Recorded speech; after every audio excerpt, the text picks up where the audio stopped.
Republican party of India ने उस्मानिया city के vice chancellor की जानिब से मरकजी वजीर रामदास उठावले की तज़हीक के वाक़े की शदीद मज़म्मत की। बताया जाता है कि मरकजी वजीर समाजी इंसाफ रामदास उठावले के हालिया दौरे हैदराबाद के मौके पर उस्मानिया यूनिवर्सिटी से वाबस्ता तलबा के एक वफ़द ने उनसे मुलाकात करते हुए इम्तिहानी पर्चों में बेकायदगियों और बाज़ दीगर मसाइल पर उनकी तवज्जो मबजूल करवाई थी, जिस पर उन्होंने वाइस चांसलर को फ़ोन किया था। ताहम वाइस चांसलर डी रविंदर ने उनका फ़ोन नहीं उठाया और ना ही दोबारा उन्हें कॉल करने की ज़हमत गवारा की। उनके इस गैर जिम्मेदाराना तर्ज अमल के खिलाफ रामदास उठावले ने गवर्नर तेलंगाना तामिली सौंदरराजन और वज़ीर आज़म को मकतूब रवाना करते हुए उनकी बर्खास्तगी का मुतालबा किया। इस ज़िमन में एक प्रेस कॉन्फ्रेंस से खिताब करते हुए कन्वीनर आरपीआई प्रेम शिव नागेश्वर गौड़ और ग्रेटर हैदराबाद के आरपीआई सदर डॉक्टर मोहम्मद सलमान इरफान ने इस वाक़े की शदीद मसम्मत करते हुए वाइस चांसलर की बर्खास्तगी का मुतालबा किया और इस वाक़े को वाइस चांसलर की गैर जिम्मेदारी की बदतरीन मिसाल करार दिया। ఇవాళకి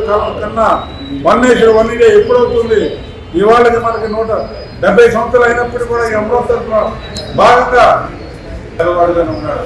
ఈ విధంగా వైద్యాన్ని చేయడం వల్ల మరి రిపబ్లిక్ పార్టీ ఆఫ్ ఇండియా జాతీయ అధ్యక్షుడు గౌరవ గారు మరి వారు దళిత కేంద్ర మంత్రి అని చెప్పి ఈ రవీంద్ర యాదవ్ గారు కావాలని చెప్పి మంత్రి గారి ఫోన్ కట్ చేయడం, రెండోది వారిని అవమానపరచడం, మరి భారత రాజ్యాంగానికి అవమానం అని చెప్పి మేము రిపబ్లిక్ పార్టీ ఆఫ్ ఇండియా తరఫున మేము ఈ రోజున మేము చెప్తున్నాం.